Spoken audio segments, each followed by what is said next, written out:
Chers compatriotes, du nord au sud, de l'est à l'ouest et partout dans la diaspora, après la compilation des procès-verbaux issus des bureaux de vote et la vérification des représentations sur le terrain, il apparaît clairement que nous sommes sortis vainqueurs avec une marge écrasante, un score supérieur à 50% de suffrages exprimés. Un tel rejet, un tel désaveu prescrit au président sortant de faire preuve de courage, d'humilité et au nom de la démocratie et des us et coutumes, appeler le vainqueur, le féliciter et lui notifier sa disponibilité à organiser une transition heureuse, mettant notre nation à l'abri des soubresauts et convulsions qui naîtraient d'une transition subie et non préparée. De la sorte, l'humanité entière reconnaîtrait en lui un homme de paix, soucieux de laisser un héritage dont on citerait l'exemple aux générations à venir.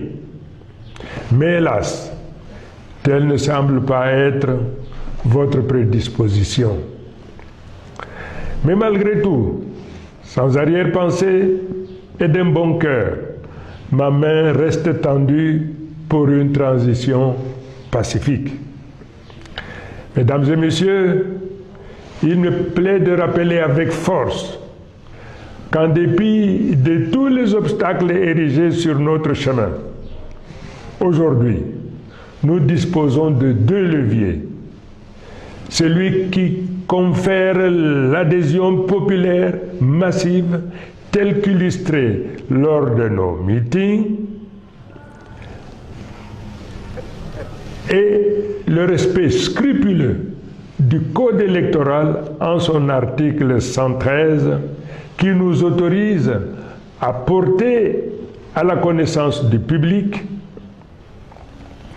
des résultats tels que nous les avons énoncés. Incontestablement, ces deux leviers font de moi le président de la République légal et légitime. Dès lors, si le Conseil constitutionnel proclame des résultats falsifiés et tronqués, il se rendra complice d'une forfaiture, car le peuple camerounais, dans son immense majorité, n'acceptera jamais la validation par le Conseil constitutionnel de la falsification et du bourrage des urnes à une échelle historique telle que cela est porté à la connaissance du monde entier. Le peuple ne se laissera pas faire. Le peuple est déterminé à se battre face à un régime autiste, à la souffrance et aux difficultés du peuple, confronté à un désarroi d'un lendemain incertain. Ce peuple, qui se trouve le dos au mur, n'aura pas de choix que de prendre en main son destin et d'aller chercher cette victoire partout où elle se trouve.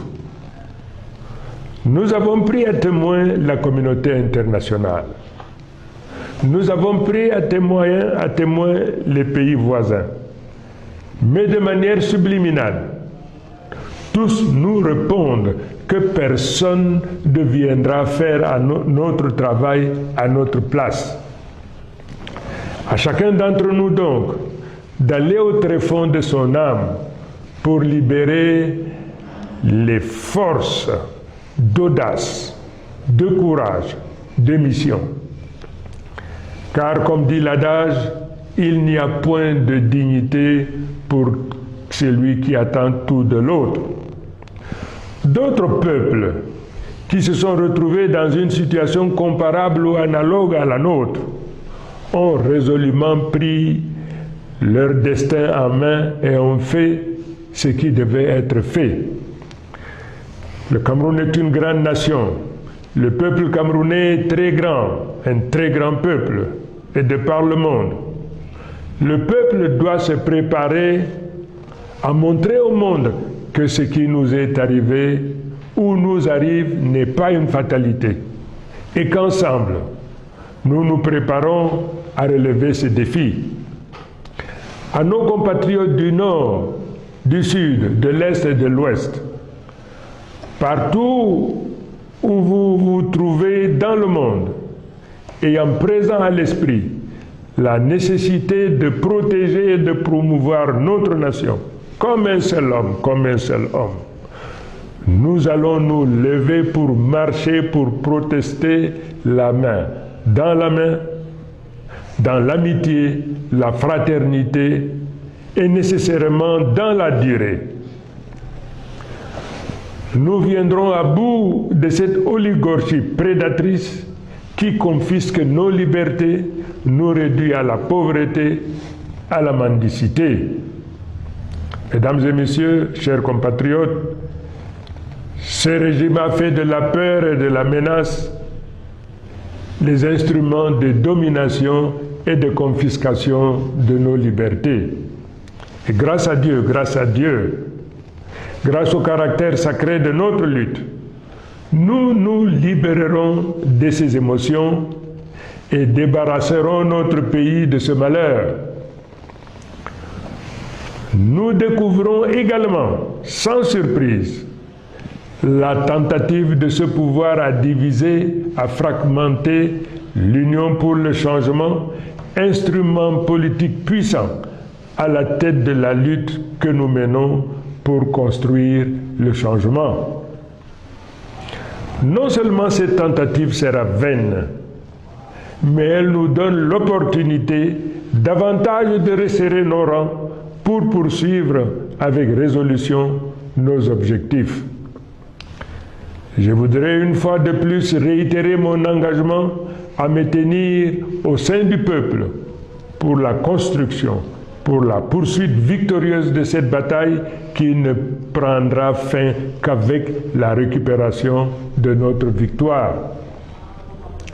Au moment où je focalise mon attention sur notre problématique, j'apprends avec beaucoup de tristesse l'assassinat commis sur une enseignante, Madame Zuhaira, qui est tombée sur le champ d'honneur de la lutte pour notre liberté, pour notre dignité, pour qu'un nouveau jour se lève dans notre pays. Cet assassinat sera pour nous une cause supplémentaire pour redoubler nos efforts jusqu'à la réalisation de notre objectif. Quant à nos forces de défense et de sécurité, je voudrais rappeler la correspondance que je vous ai écrite. Cette lutte que nous menons, c'est également votre lutte. N'acceptez jamais de retourner vos armes contre votre propre peuple. La souffrance qu'endure le peuple est aussi votre souffrance. N'obéissez jamais à un ordre dont l'objet est la violence ou la suppression de la vie d'un des vôtres. Mes chers compatriotes, l'heure est grave. Nous n'accepterons pas de nous faire voler notre victoire. S'ils préfèrent menacer la sérénité et la paix du pays plutôt que d'admettre la défaite, nous répondrons par la détermination pacifique du peuple. J'invite tous les Camerounais, du nord au sud, de l'est à l'ouest, et partout où vous résidez dans le monde, à sortir comme un seul homme dans la paix et dans l'amour de la patrie. Marchons pour la libération et pour la revendication de notre victoire. Créez une grande vague pacifique qui montrera au monde que le peuple en a assez et qu'il veut sa liberté. Le droit de manifester est un droit universel. Exerçons-le avec discipline et dignité. Je vous remercie. Vive le peuple souverain. Vive le Cameroun libre, uni et réconcilié.